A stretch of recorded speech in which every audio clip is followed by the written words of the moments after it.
Créanme que cuando uno ve los rostros tan felices de los niños, de los padres, de las familias viviendo seguras, bajo un techo, el mayor anhelo de cualquier hogar, se olvida todo el cansancio, ¿no? Y pese a todos los esfuerzos, a todo el sacrificio, a mucha miseria humana que uno encuentra en la lucha política, esas sonrisas dicen, todo valió la pena. Muchas gracias a ustedes, compañeros, por devolvernos la alegría, la esperanza.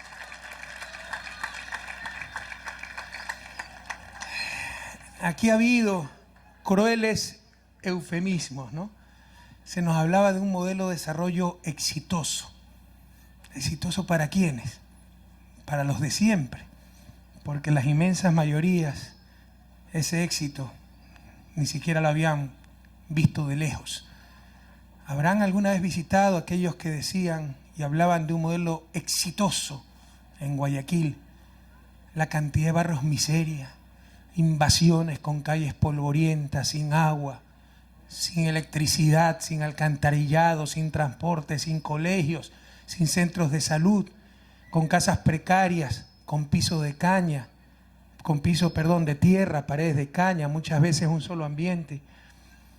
Y que no me digan que eran los barrios marginales, al margen, algo secundario, sin importancia. No, eran barrios marginados, excluidos, pero eran las grandes mayorías. Tal vez la única vez que Guayaquil creció planificadamente fue en su fundación española, cuando se trazaron las calles de la nueva villa Santiago Guayaquil. Pero ahí, Pedro ha dicho, 40 años ha habido un caos urbano. Yo creo que toda la historia de nuestra república ha sido un caos urbano. Es uno de los mayores problemas que tiene el país. El desorden en el crecimiento urbano. Y ese desorden, como en muchos otros aspectos de nuestra vida social, se lo confundía con democracia, con libertad, con independencia. Como que si la libertad significara no respetar normas, no respetar reglas, no respetar el derecho de otros, no respetar el derecho común. Y así, todos hemos perdido, compañeros. Este tal vez es el principal problema que tiene nuestro Ecuador, la falta de planificación urbana, que ha provocado que una inmensa masa poblacional, tal vez la mayoría de la población, hay ciudades donde la mayor parte de esa ciudad han sido invasiones, barrios absolutamente informales, precarios.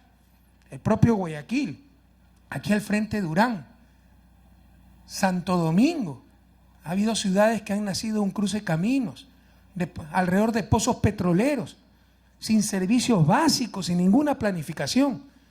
Y ese es uno de los mayores problemas, por favor, que tiene el país. Y si no paramos este problema, si no resolvemos la falta de planificación urbana, no saldremos de la pobreza, no saldremos de la miseria, no alcanzaremos el buen vivir, no habrá recursos que alcancen. Incluso, esto tiene repercusiones en cuanto a seguridad alimentaria. Muchas de las invasiones que ustedes tienen alrededor eran tierras para uso agrícola. El avance de las ciudades reduce la cantidad de tierra para producción de alimentos. Y ese es un problema del cual tenemos que preocuparnos. Y ese era otro de los grandes engaños, ¿verdad? Los traficantes de tierra, muchas veces en base a chantajes, extorsiones, amenazas, obligaban a los dueños de la tierra a vender sus haciendas. Mira, o me la vendes o de todo modo te la invado. Para no armar problemas, para que no corra riesgo mi familia, la vida de mis hijos, vendían muchas veces a precio de gallina enferma. Entonces venía el traficante de tierra con total descaro a decir, este es un negocio lícito porque la tierra es mía. Yo la puedo lotizar y vender. No, señores, no la pueden lotizar y vender porque no es tierra para uso urbano, sino para uso agrícola. Y ese es uno de los graves problemas también que enfrenta el país. Con el caótico crecimiento de las ciudades, la reducción de tierras para uso agrícola y con ello la reducción de tierras para producción de alimentos y la mayor vulnerabilidad alimentaria que tenemos. Y esto, compañeros, ahora que está tan de moda para hacerle daño al gobierno, ¿verdad? Como que si este era el país más seguro del mundo, y con los irresponsables del gobierno de la Revolución Ciudadana es que se ha vuelto inseguro. Antes era una isla de paz, ahora somos un país donde nadie puede vivir tranquilo. Yo recuerdo que en mi juventud, cuando vivía en Guayaquil, me asaltaron 3 veces, pero antes no existían asaltos. Es recién con nuestro gobierno. Y eso es lo que tratan de implantar, imponer los medios de comunicación, sobre todo frente a la próxima campaña electoral, porque están desesperados y van a buscar cualquier cosa para tratar de derrotarnos. Pero es cierto que a nivel mundial la inseguridad ha aumentado, el crimen organizado ha aumentado, pero hasta en esto nuestras prioridades han sido dictadas desde afuera. Hemos combatido ciertas clases de crímenes organizados, de crimen organizado, que convenía a otros países, a otras sociedades, a otras realidades, no a nuestra realidad, donde habían otras urgencias, otras prioridades, porque el tráfico de tierras también ha sido crimen organizado, con jefes de la mafia, esos traficantes, con matones que amenazaban, asesinaban, eran dueños de los barrios donde en la cual se había generado la invasión, con contactos políticos que protegían a estos sinvergüenzas, los utilizaban en época de campaña como guarda de choques, para llenar mítines políticos. Prohibido olvidar, ciudadanas y ciudadanos de Guayaquil y de la República, esto también es crimen organizado, el tráfico de tierras, y es tal vez el crimen organizado que más daño ha hecho a nuestra República. A los pobres los ha perpetuado en el círculo de la pobreza. Muchas veces, en nombre de esos mismos pobres, se presentaban como los reivindicadores de las clases populares, que los iban a ayudar, que como eran pobres podían invadir cualquier cosa, y en función de eso los esclavizaban durante décadas, vendiéndoles terrenos ilegales, cobrándoles el agua mucho más cara, vendida por sus propios tanqueros, cobrándole la luz que robaban al Estado, cobrándole la seguridad que proveían sus matones, cobrándole los colegios que ponían ellos mismos, sus mujeres o sus mozas, cobrándoles el transporte que no llegaba a esos sitios y que también era de estos traficantes. Prohibido olvidar. ¿Acaso eso no es crimen organizado? Y perpetuó en el círculo de la pobreza a inmensas masas poblacionales, pero también a la sociedad en su conjunto la empobreció, porque dotar luego de servicios a ese crecimiento urbano caótico, agua potable, alcantarillado, etcétera, era muchísimo más costoso. Y esto ha sido una de las causas también de la inseguridad que hoy vemos. En este caos urbano, en esta situación precaria de vida, muchas veces infrahumana, insistimos, barrios enteros, mal llamados barrios marginales, más bien barrios marginados, sin agua, sin luz, sin alcantarillado, casas con piso de tierra, se generaban sin educación, sin salud, sin servicios públicos, peor, bienes como bienes culturales. Se generaban pandillas, los jóvenes no tenían espacios verdes, lugares públicos donde distraerse sanamente, y eran germen y son germen para la violencia.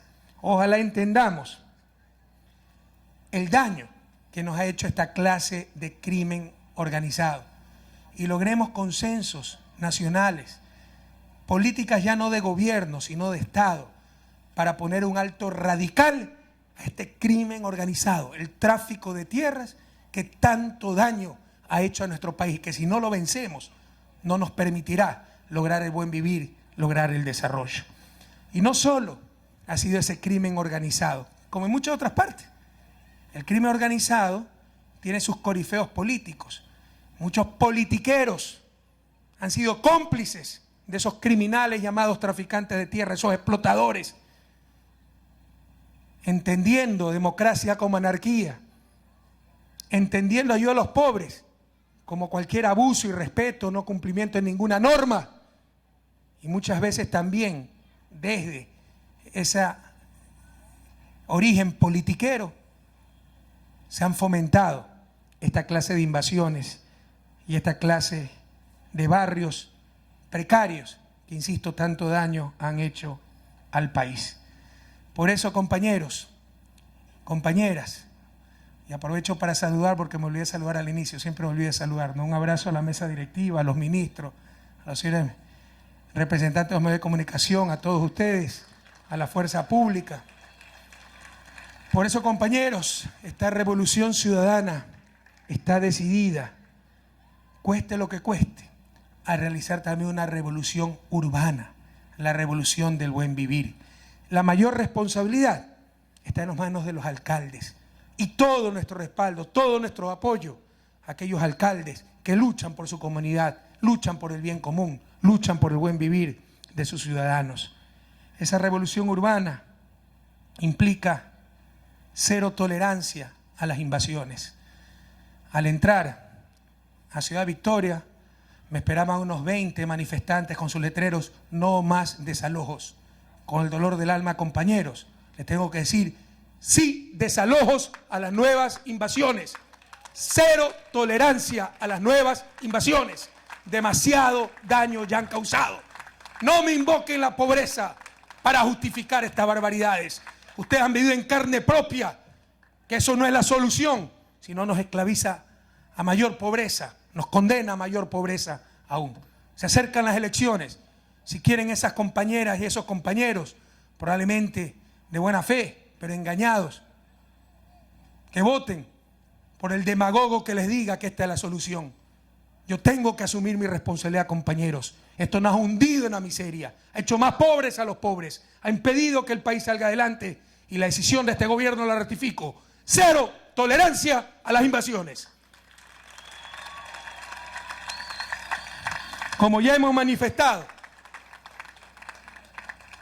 invasiones consolidadas, como le decía el ministro Jaramillo, se tendrá que legalizar la tierra para ayudar a los alcaldes a poner servicios básicos, para poner servicios públicos al gobierno central, escuelas, subcentros, que no podemos construir en terrenos ilegales. Invasiones no consolidadas, como en muchos de sus casos, reubicación.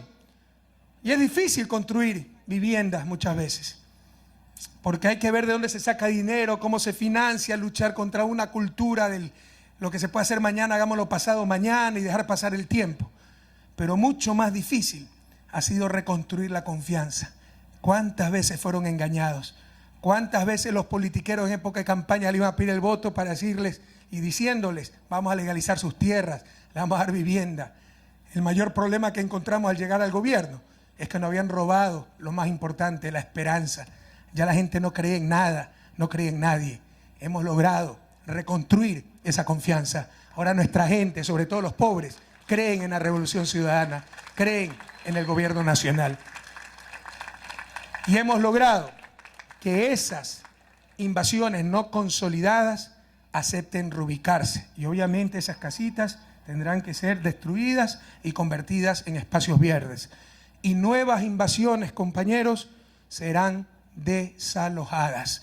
Si necesitan casas, esos compañeros que sabemos que la necesitan, es uno de los grandes déficits del país, que no lo hemos creado nosotros, lo estamos resolviendo. Organícense, acudan al Ministerio de Vivienda, acudan al Gobierno Nacional y le daremos todo el apoyo para que puedan adquirir dignamente sus viviendas, pero no más invasiones, compañeros. Y en este proceso hemos aprendido mucho. Bueno, les hablaba de revolución urbana. Primero, no más invasiones. Segundo, la ley de desarrollo urbano, que pese a que la principal responsabilidad está en manos de los alcaldes, crea una superintendencia de desarrollo urbano para impedir que se acepten barbaridades como asentamientos en zonas de riesgo, como asentamientos ilegales, que muchas veces eran y son promovidos por fines politiqueros por los propios alcaldes, compañeros. Por eso esa ley es de suma importancia. Y aquí también ustedes ven la prioridad en votar adecuadamente en las próximas elecciones para la Asamblea Nacional. Ayer en Quito me encontraba en un evento similar, muy gratificante, 400 nuevas casas en lo que hemos llamado el proyecto relocalización de La Mena. La Mena es un barrio muy tradicional del sur de Quito, donde hemos reubicado 400 familias que vivían en barrancos, al borde de la muerte, una ruleta rusa, jugándose la vida día a día. De hecho, en el invierno pasado hubo varios muertos en estos barrios, fruto de estos negociantes de vida, de estos negociantes de dignidad, que eran los traficantes de tierra. Ahora esas familias gozan de un complejo como este, tal vez con condominios más grandes, con seguridad, con alegría, con servicios básicos. Y les decía que hemos aprendido mucho en este camino. Este es el gobierno que más vivienda ha construido en historia, más que todos los gobiernos juntos. Sumen todos los gobiernos de Juan José Flores, hasta el gobierno anterior, Alfredo Palacio, y ninguno suma las 200.000 viviendas que ha construido en estos 5 años y medio la Revolución Ciudadana. Pero nos dimos cuenta que estábamos construyendo precisamente eso. Casas, no comunidades, no verdadero desarrollo urbano. En consecuencia estamos, como siempre, somos los más duros críticos nosotros mismos. Permanentemente nos hacemos autoevaluaciones y perfeccionamos, optimizamos políticas. Y hoy priorizamos esta clase de proyectos como la MENA, el día de ayer en Quito, como hoy Ciudad Victoria, y de aquí voy a entregar casi 400 viviendas más en el programa Socio Vivienda. Es decir, creación de comunidad. Aquí no solamente tenemos casas, tenemos comunidades con servicios completos, se va a poner colegios, subcentros de salud, espacios verdes, y por eso la gente tiene que también aprender a vivir en comunidad.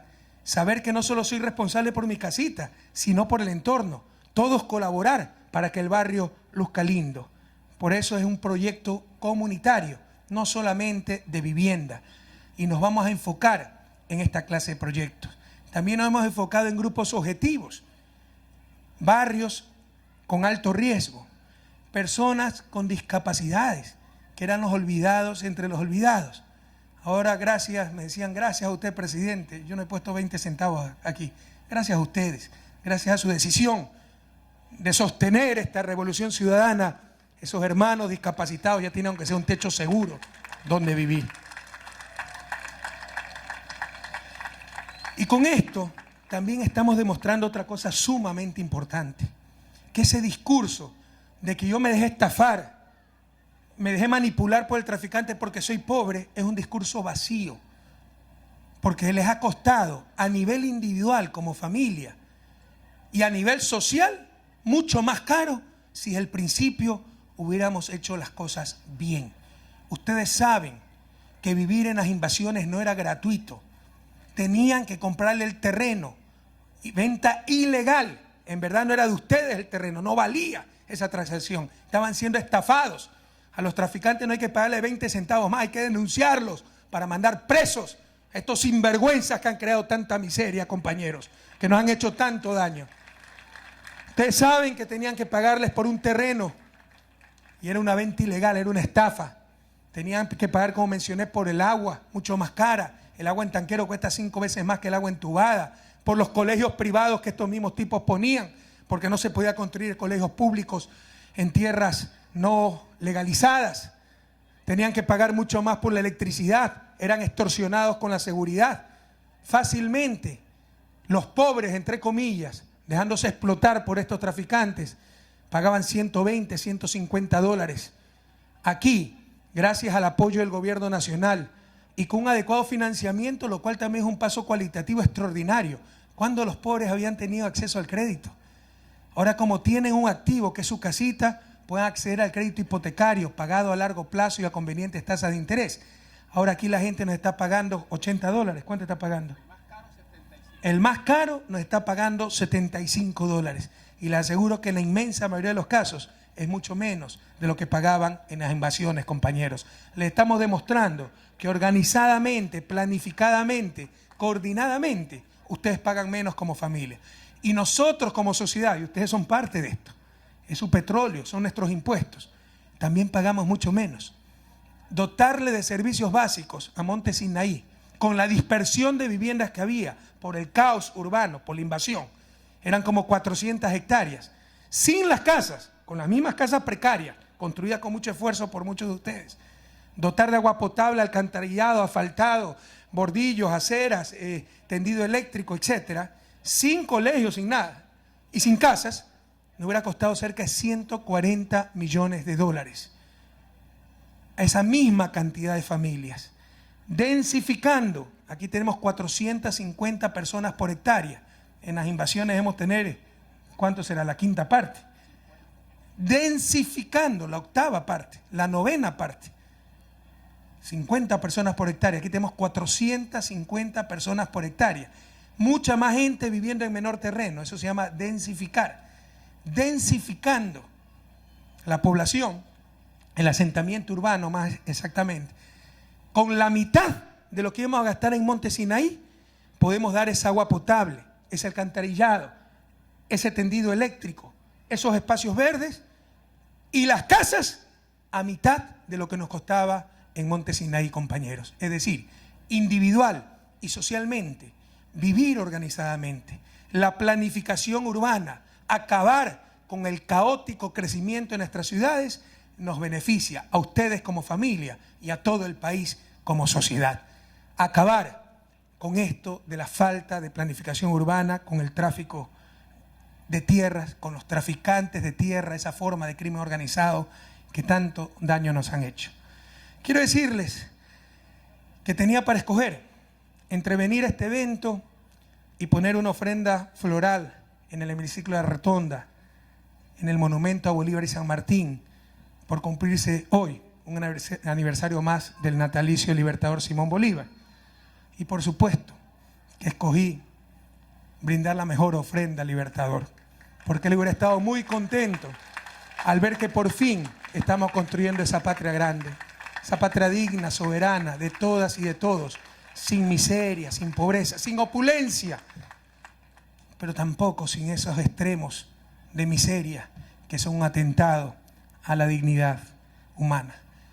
Margarita nos ha dicho en su intervención tan sentida, gracias. Yo quiero decirles, compañeros, gracias a ustedes.